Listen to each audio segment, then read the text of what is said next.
एक लड़के को पता चलता है कि उसके फादर का किसी लड़की के साथ अफेयर चल रहा है। इसके बारे में उसने और भी जाना तो उस लड़की के साथ उसका भी अफेयर हो जाता है। मतलब एक साथ फादर और सन, इनका एक ही लड़की के साथ अफेयर चल रहा था। अब आगे क्या होगा ये आज की हमारी मूवी तो only living boy in New York, इसमें हम देखेंगे। अगर आपको ये वीडियो अच्छा लगता है तो प्लीज इसे लाइक और कमेंट जरूर कर दीजिएगा। अब बिना किसी देरी के एक्सप्लेनेशन स्टार्ट करते हैं। मूवी स्टार्ट होती है और हम हमारे मेन कैरेक्टर थॉमस को देखते हैं। थॉमस अपने फ्रेंड के साथ, जिसका नाम है मिमी, एक आर्ट गैलरी में आया हुआ था। उसे एक्चुअल में एक राइटर बनना है और इसी के लिए आजकल वो स्ट्रगल कर रहा है। उसकी फैमिली रिच है, उसके फादर पब्लिशिंग में काम करते हैं, पर फिर भी उनसे वो हेल्प नहीं लेना चाहता। थॉमस मिमी से बहुत प्यार करता है, पर मिमी का ऑलरेडी एक बॉयफ्रेंड है। एक रात इन दोनों ने साथ बिताई थी जो इन दोनों के लिए बहुत ही ब्यूटीफुल थी। आज मिमी ने थॉमस से कहा मुझे एक वर्कशॉप के लिए एक अलग कंट्री में जाना पड़ेगा। थॉमस इस बात से बहुत अपसेट हो गया। उसकी लाइफ में एक ही कांस्टेंट है और वो है मिमी। उससे वो बहुत प्यार करता है, इस तरीके से उसे जाने नहीं दे सकता।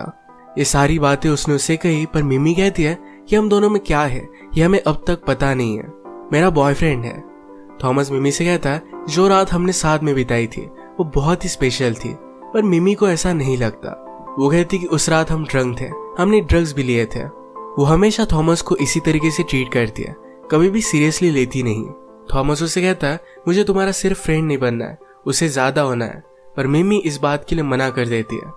थॉमस इस तरीके से अपनी फीलिंग्स जताने के बाद भी मिमी का फ्रेंड नहीं रह सकता था। ये बात उसने मिमी से कही तो इस बात से वो अपसेट हो गए।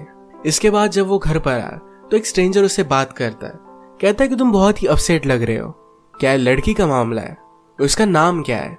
थॉमस को तो पहले अजीब लगा, पर वो कहता है उसका नाम है मिमी। ये स्ट्रेंजर उससे कहता है मैं तुम्हें हेल्प कर सकता हूँ, अगर तुम मुझे उसके बारे में बताओ तो शायद वो तुम्हारी गर्लफ्रेंड हो जाएगी। थॉमस को ये बात बहुत ही अजीब लगी। इस बात को इग्नोर कर कर अपने रूम में चला जाता है। इस स्ट्रेंजर का नाम था गेराल्ड, पर थॉमस को उसका रियल नेम अब तक पता नहीं है। ये मूवी में उसे आगे पता चलेगा। गेराल्ड की बात पर थॉमस ने सोचा और फिर उसके पास वो फिर से वापस आ जाता है। थॉमस ने अपनी पूरी प्रॉब्लम के बारे में गेराल्ड से बात की। गेराल्ड उसे कहता है कि तुम दोनों की एज बहुत ही कम है, इस एज में आदमी बहुत ही सस्पिशियस होता है। तुम अगर उसके लाइफ से जरा दूर जाने लग गए तो उसे तुम्हारी कमी महसूस होगी और फिर वो तुम्हारे पास आ जाएगी।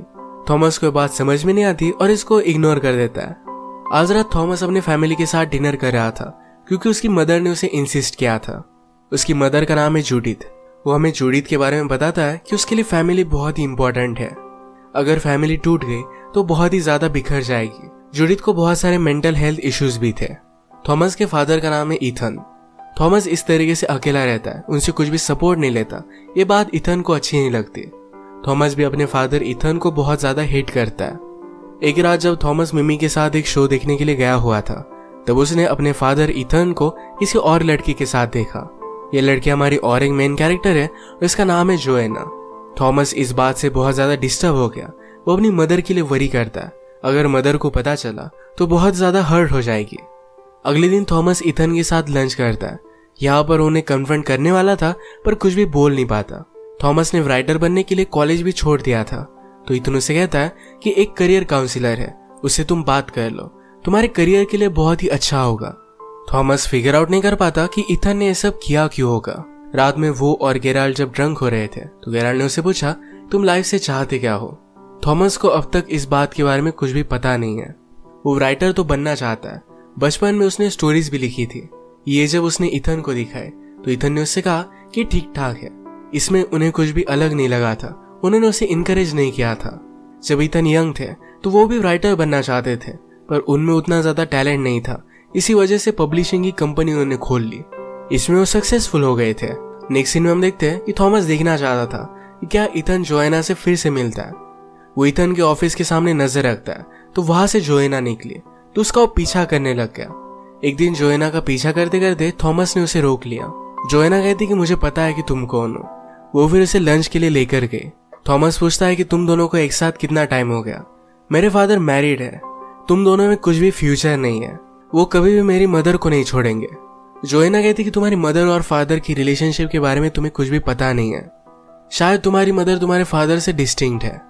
कभी कभी लोग जो नहीं चाहते वो भी करते रहते हैं। फॉर एग्जाम्पल अब तुम मुझसे मिल रहे हो और तुम मेरे साथ इंटीमेट होना चाहते हो। थॉमस को ये बात बहुत ही अजीब लगी। वो कहता है कि ऐसा कुछ भी नहीं है। वो गुस्से में यहाँ से चला गया। नेक्स्ट सीन में थॉमस जब अपनी मदर के साथ था तो मदर उसे कहती है, तुम ही मेरी लाइफ का एक तारा हो। वर्ल्ड में सबसे ज्यादा थॉमस से ही प्यार करती है। थॉमस उसे सब कुछ सच बताना चाहता था पर कुछ भी बोल नहीं पाता। नेक्स्ट डे थॉमस फिर से जोएना से मिलने के लिए गया। उसे कहता है कि जैसा तुम्हें लग रहा है ऐसा कुछ भी नहीं है, प्लीज मेरे फादर से मिलना बंद कर दो।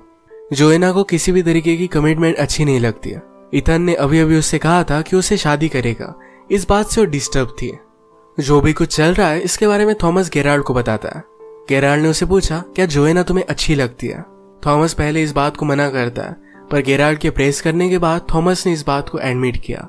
नेक्स्ट सीन में हम देखते हैं कि इथन के ऑफिस की पार्टी थी, वहां पर थॉमस को भी इनवाइट किया गया था। आज वो यहाँ मिमी के साथ आया। वो नोटिस करता है कि जोएना भी एक मिलियनेयर के साथ यहाँ पर आई हुई है। अकेले में उसने उससे बात की, कहा उस मिलियनेयर ने तुम्हें इस रात के कितने पैसे दिए? क्या तुम सब कुछ सिर्फ पैसों के लिए करते हो? जोएना को इस पर गुस्सा आ गया। इन दोनों में फाइट होने लग गई और फाइट में ही एक दूसरे को किस कर लेते हैं। इसके बाद ये दोनों एक दूसरे के साथ इंटीमेट हो गए थे। एक दिन थॉमस ने गेराल्ड को उसने जो भी लिखा हुआ है ये पढ़ने के लिए दिखाया। गेराल्ड उसे कहता है कि ये बहुत ही अमेजिंग है, तुम एक अच्छे राइटर बन सकते हो। थॉमस कहता है कि अब मुझे लगने लग गया है कि शायद मैं जोएना से प्यार करता हूँ। गेराल्ड ने उसे समझाया कि कई बार आपको जो प्यार लगता है वो अलग चीज होती है, हमेशा हमारा दिल सही नहीं होता। अगले दिन इथन ने थॉमस को अपने ऑफिस में कुछ बात करने के लिए बुलाया हुआ था। थॉमस को लग रहा था कि शायद उसके और जोएना के बारे में इथन को पता चल गया है। इथन कहता है, तुम मुझे कुछ बता नहीं रहे हो, तुम्हारी करियर काउंसलर के साथ अपॉइंटमेंट थी, तुम गए ही नहीं। थॉमस कहता है कि मुझसे गलती होगी, मैं कुछ ना कुछ तो कर लूंगा। थॉमस जब घर पर आया तो गेराल्ड अपने रूम में नहीं था। वहां पर उसने गेराल्ड की बुक देखी। अभी उसे गेराल्ड का नाम सही तरीके से पता चला। उस पर रिसर्च करने के बाद उसे पता चलता है गेराल्ड एक बहुत ही अच्छा राइटर है। उसने अब तक 12 बुक्स लिखी हुई है। आजकल गेराल्ड थॉमस के बारे में बुक लिख रहा था। थॉमस को अच्छा लगता है कि गेराल्ड को उसकी राइटिंग पसंद आई। एक दिन थॉमस ने नोटिस किया कि जोएना अभी इथन से मिल रही है। वो मिमी के साथ था। मिमी उसे कहती है, तुम्हारे और जोएना के बीच में कुछ चल तो नहीं रहा? उस रात पार्टी से तुम दोनों अकेले घर गए थे। वो फिर खुद ही बोलती है कि तुम ऐसा कुछ भी करोगे नहीं, तुम उन लोगों में से नहीं हो। आज रात जब थॉमस जोएना के साथ था तो उसे कहता है, तुम इथन से मिलना बंद कर दो। जोएना भी अब ट्रबल में थी। वो थॉमस और इथन दोनों की केयर करती थी। उसे क्या करना चाहिए समझ में आ नहीं रहा था। उसने फिर डिसाइड किया कि वो थॉमस और इथन इन दोनों से ब्रेकअप कर लेगी। थॉमस इथन को फोन पर जोएना से झगड़ता हुआ देखता है। उसे लगता है कि इथन से उसने ब्रेकअप कर लिया है। एक रात इथन की यहाँ पर पार्टी थी। थॉमस ने गेराल्ड को भी इस पर इनवाइट कर लिया। दूर से थॉमस ने गेराल्ड को मिमी दिखाई। मिमी जूडिथ के साथ खड़ी थी तो गेराल्ड ने कहा, तुम्हारी मदर बहुत ब्यूटीफुल है। इस पार्टी से अकेला रहने के लिए जोएना रूफटॉप पर चली गई। गेराल्ड उसके पास आया, कहता है, मुझे पता है कि तुम क्या कर रही हो, पर अगर इसमें थॉमस हर्ट हुआ तो तुम्हें मुझे आंसर करना पड़ेगा। मैं तुम्हारा बहुत बुरा हाल करूंगा। जोएना को बहुत ही अनकंफर्टेबल लगता है। वो यहाँ से जा रही थी तभी थॉमस उसके पास आ गया। जोएना यहाँ पर उससे भी ब्रेकअप कर लेती है।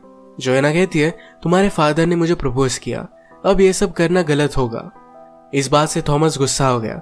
उसे लग रहा था कि इथन और जोएना शादी कर लेंगे तो सब कुछ बताने के लिए अपनी मदर के पास वो जा रहा था, पर अपनी मदर को इथन के साथ वो खुश देखता है। उनका मूवमेंट वो रुइन नहीं करना चाहता था तो उससे कुछ भी नहीं बताता। पार्टी से वो गुस्से में जा रहा था तो मिमी भी उसके पीछे पीछे आई। आजकल थॉमस उससे दूर रह रहा है। उसे बुरा लगा, इस वजह से उसने अपने बॉयफ्रेंड से ब्रेकअप कर लिया। ये बात वो थॉमस को बता देती है। थॉमस उसे जोएना के बारे में सच बता देता है। इस बात से वो डिस्टर्ब हो गई, वहां से चली जाती है। आज रात थॉमस अपनी मदर के साथ ही घर में रुका। सुबह होने पर जूडिथ पूछती है कि बात क्या है, तुम डिस्टर्ब लग रहे हो। थॉमस कहता है कि एक बात है जो मुझे करनी पड़ेगी, पर इन सब से मैं भाग भी सकता हूँ। जूडिथ ने कहा कि कभी कभी आपको चीजें करनी पड़ती है, यही लाइफ में आगे बढ़ने का एक तरीका होता है। वो फिर इथन के पास पहुंचा। जोएना भी उसके पीछे पीछे जाती है। जोएना नहीं चाहती थी कि इथन को कुछ भी पता चले, पर थॉमस उसे सब कुछ बता देता है। इथन इस पर बहुत ज्यादा गुस्सा हो जाता है। कहता है कि मैंने तुम्हारे साथ सब कुछ सही किया, तुम जो डिजर्व करते थे ये सब कुछ मैंने तुम्हें दिया। उसे मार सकता था पर अपने आप को कंट्रोल कर लेता है। रोते रोते वहां से वो चला गया। जोएना थॉमस को उसके बचपन की एक तस्वीर दिखाती है। जोएना ने कहा कि इथन ने तुम्हारे लिए क्या किया इसके बारे में तुम्हें पता भी नहीं है। ये तस्वीर जब थॉमस देखता है तो इस तस्वीर में गेराल्ड भी है। वो बचपन में उसका गेम देखने के लिए आया हुआ था। थॉमस फिर घर पर आया और गेराल्ड की बुक को पढ़ता है। इससे उसे सब कुछ चीजें पता चलती है। एक्चुअल में गेराल्ड, ईथन और जूडिथ ये यंग एज में फ्रेंड हुआ करते थे। ईथन और जूडिथ की शादी हो गई थी। बहुत साल बीत गए और उन दोनों को बच्चा नहीं हुआ था। ये मेडिकल प्रॉब्लम ईथन की थी। अब ईथन और जूडिथ ने मिलकर डिसाइड किया कि वो किसी की हेल्प लेंगे। ये दोनों गेराल्ड को लाइक करते थे, तो गेराल्ड से उन्होंने हेल्प ली। जूडिथ और गेराल्ड ने एक बहुत ही रोमांटिक सी रात बिताई। जूडिथ इसके बाद प्रेग्नेंट हुई। उसी का बेटा थॉमस है, यानी कि थॉमस एक गेराल्ड का ही बेटा था। अब थॉमस और गेराल्ड जब बात करते हैं तो हमें पता चलता है कि गेराल्ड और जूडिथ हमेशा से एक दूसरे से बहुत प्यार करते थे। थॉमस को अच्छा बचपन मिल पाए, ईथन और जूडिथ में कुछ भी डिवोर्स ना हो, इस वजह से गेराल्ड इन्हें छोड़कर चला गया था। ईथन और जूडिथ में अब कोई भी प्यार नहीं था, पर फिर भी वो थॉमस के लिए एक साथ रह रहे थे। कभी कभी गेराल्ड जब थॉमस को मिस करता तो उसका गेम देखने के लिए आया करता था। उसे दूर से ही देखकर उसे बहुत अच्छा लगता। अब बहुत सालों बाद उसे लगा कि थॉमस से उसे मिलना चाहिए। थॉमस में जो टैलेंट है इसे बढ़ावा देना चाहिए। इस वजह से वो फिर से उसकी लाइफ में वापस आ गया था। ये दोनों जब बात करते तो थॉमस को बहुत अच्छा लगा। उसे अच्छा लगा कि उसका टैलेंट अपने फादर से आता है। वो फिर अपनी मदर से मिलने के लिए गया। सारी चीजों को उसने एक्सप्लेन किया। जूडिथ पूछती कि गेराल्ड कैसा है। वो भी उससे प्यार करती है, हमेशा उसकी बुक्स पढ़ती है। अब मूवी में हम देखते हैं कि 1 साल बीत चुका है। थॉमस ने अपनी एक बुक कंप्लीट कर सेल भी किया। आज उसे मिलने के लिए फिर से ईथन आया हुआ था। सब कुछ चीजें क्लियर होने के बाद इन दोनों में फिर से रिलेशनशिप बहुत ही अच्छी हो गई है। वो ईथन को अपने फादर की तरह ही मानता है। जोएना सचमुच में ईथन से बहुत प्यार करती थी, तो अब ये दोनों एक साथ है। गेराल्ड ने भी अपनी बुक को पब्लिश कर दिया था। जूडिथ और गेराल्ड 20 साल बाद एक दूसरे से मिले और अब एक साथ थे। थॉमस इन दोनों को देखकर बहुत खुश था। यही पर मूवी एंड हो जाती है। अगर आपको वीडियो अच्छा लगा तो प्लीज इसे लाइक कर दीजिएगा। मैं बहुत सारी मूवीज लेकर आते रहता हूँ, तो प्लीज इस चैनल को सब्सक्राइब कर दीजिए और बेल नोटिफिकेशन आइकन दबाना मत भूलिएगा। हम फिर से मिलेंगे और एक नई मूवी के साथ। तब तक के लिए थैंक यू और आप अपने आप का ख्याल रखिए।